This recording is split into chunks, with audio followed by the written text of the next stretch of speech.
Toe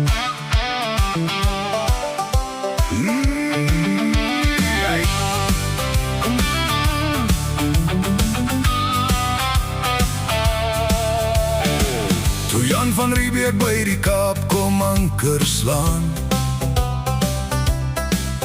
staan Van der Merwe klaar met koffie in sy hand. Is dit nou eers tyd dat jy hier aankom by die strand? Van der Merwe leer om toe dadelik om Afrikaans te praat. Waar jy ook al in die wêreld gaan soek, is daar ergens 'n Van der Merwe in die hoek. Wie het Jan van Riebeeck koffie gegee? Van der Merwe. Wie het Einstein somme geleer? Van der Merwe. Wie het almal leer braai met 'n tang? Van der Merwe. Van die Kaap tot by die maan, hy's die grootste boer in die land.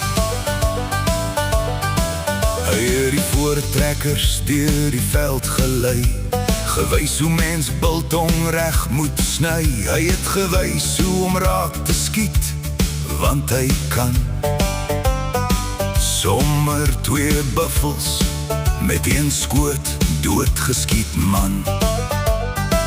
Hy wys toe vir die laities hoe om vuur te maak. Toe leer hy sommer hoe 'n braai behoorlik smaak. Hoender pas nie by braai los, omdat hy mielies pik en nog 'n ding los, die slaaier maak pap en sous lekker dik. Wie het Jan van Riebeeck koffie gegee? Van der Merwe. Wie het Einstein somme geleer? Van der Merwe. Wie het almal leer braai met 'n tang? Van der Merwe. Van die Kaap tot by die maan, hy's die grootste boer in die land. In die Eerste en die Tweede Wêreldoorlog se dae het hy gesê, vat biltong, dan hou jy langer aan. Toe Einstein vaskyk na sy somme op die bord, sê Van der Merwe, dis maklik, kyk net so, ou maat.